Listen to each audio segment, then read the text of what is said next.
Peace, good morning. I'd like to welcome you back to another edition of the Foul Play Land. As always, I'm your foul player. Just got done watching the exciting fight between Monster Inoue and Stephen Fulton. And boy, did Monster Inoue put on a show.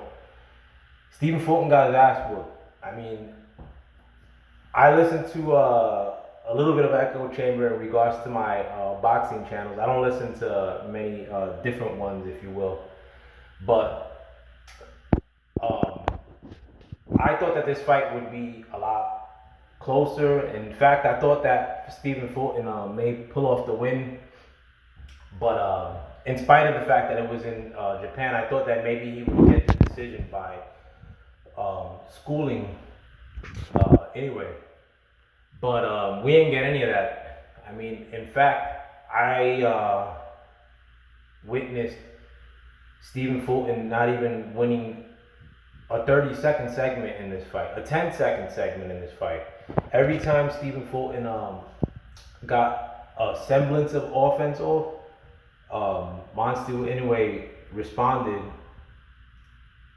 in short order by landing monster shots on Stephen Fulton. Monster Inoue, in terms of his resume, I mean, I think people like, and I mean, they do have a point in the sense that one of the only fights that Inoue had was against Donaire, and that's when he first fought Donaire, I think in 2019, and that went to decision. But you guys got to think too that Donaire is borderline Hall of Fame in this era, and Donaire got cracked. Donaire is a tough fight every time out, you know, and just because he gave Inoue a tough fight in that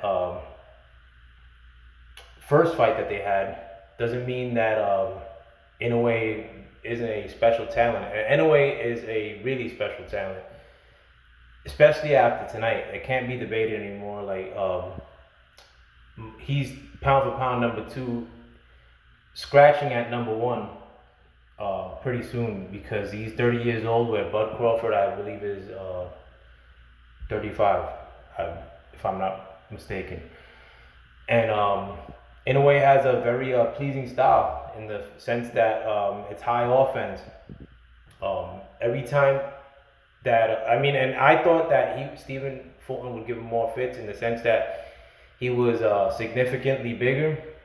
Inoue was moving up to super bantam, but it made no difference. I mean, that twitchy shit that a lot of people thought that would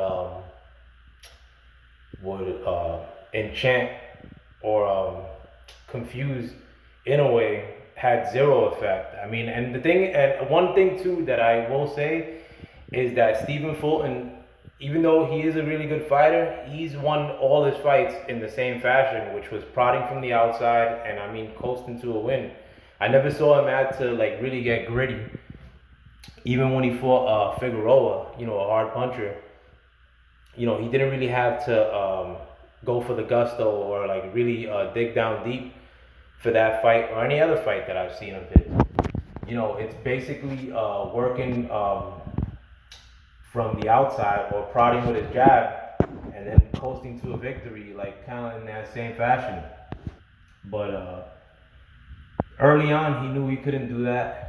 But and I see that as a little bit of a weakness in Fulton's case, because he does that with his feet really far apart. I mean, he didn't do that after round 6. He didn't have his feet wide apart. Like, I mean, he had to go for the gusto, and he had a little bit of success in putting together some sort of combinations, which he doesn't do in other fights. I mean, a lot of times, like, I mean, if he's prodding from the outside, he's putting things together that are falling in his lap, but he's not putting things together that he's making happen behind the jab, even in his victories. And he definitely wasn't doing that today. I mean, like, maybe he had success doing it 3 times in this whole fight, where he either opened up with a lead right and maybe ended up with a 2 or 3 punch combination. But maybe that happened 3 times this entire fight, and every time it would happen, Inoue would answer with way more powerful shots than anything that Stephen Fulton was dishing out.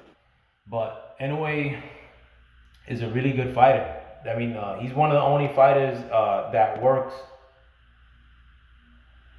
a style that he's employing, in the sense that he works low high with his jab and then looks for openings with that. I mean, and Stephen Fulton was learning that the hard way this evening. This morning, he was catching Stephen Fulton to the body with the jab to start almost all the time, and I know that was frustrating Stephen Fulton. And it works really well for Inoue because it was leaving Stephen Fulton's face in range, and that's what happened at the end of the fight. I mean, I believe this fight ended in the 7th round or 8th round. I give Stephen Fulton all the credit in the world for getting knocked out and then getting back up and dying on a shield in a sense. You don't see that a lot. And that first knockout that Inoue had was no joke. I mean, Stephen Fulton was legit hurt. And Stephen Fulton didn't show like he was hurt other times in the fight either. I mean, even though he had a little bit of an eye injury, I saw, or his eye was getting swollen in round 3, his right eye. And he was also bleeding from his nose. But Stephen Fulton had a really good poker face and wasn't showing that he was hurt. But Inoue really put the gauntlet down at the end of the fight and got him up out of there. But it was a world-class ass whooping, from Monster Inoue. And again, if he's not number 1 pound for pound, he's not number 1 pound for pound now in my eyes, but he will be soon. All the credit to the world. I mean, I like the fact that Japan has a fighter. I like the fact when other markets are in the boxing game. I mean, boxing's a dying sport in my eyes, and to have a Asian market have some sort of a presence is a good thing to me. But I mean, they really got one with Monster Inoue. Monster Inoue is the truth, ladies and gentlemen.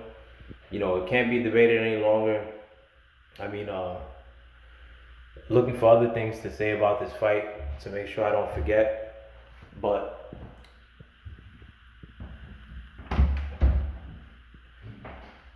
I'm in the bathroom, love. Go downstairs. I'm doing a video. But I'm looking for other things to say about this fight that I don't want to forget before. Sorry, my wife was trying to use the bathroom. But I'm looking for other things to make sure I don't forget to mention. And in terms of the hand wrap controversy, in addition to the glove controversy, that factors 0 into this shit. I don't want to hear that shit after this morning. It equates to nothing. Stephen Fulton got his ass whooped, plain and simple. I mean, and Stephen Fulton is a crafty fighter. I mean, he employs or supposedly employs the Philly feint.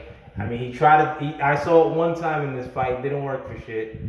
And he kind of employs it when he's ahead, in a sense. But it never impressed me, as far as his feint, that people give him mad credit for. It just looks cool, but it equates to nothing, and it really equated to nothing in this fight. I mean, trying to think what up. And Inoue's power is for real too. I mean, it not like he was landing anything substantial, or putting a lot of oomph behind his shots early on, and it was phasing Fulton early on. I mean, he only put real mustard on his shots at the end of the fight, and he got Stephen Fulton the fuck out of there. But it was a great fight. I mean, and it's good to see emerging greatness in a sense. And Inoue is a great fighter in this crop of fighters that we're seeing right now. I mean, again, pound for pound number 2. Pretty soon he's gonna be pound for pound number 1. But good job by Inoue, and credit to Stephen Fulton for going to Japan and trying to take um, Inoue on. But more credit to Inoue for moving up in weight and taking on a fighter the ilk of Fulton and doing what he did today. But with that, I hope you guys have a wonderful day. I mean, I'm gonna try to make a fight prediction for the Errol Spence and Terence Crawford before the fight happens. But it's a great way to set off fight week with this fight. And with that, I hope you guys have a wonderful rest of your day. Peace.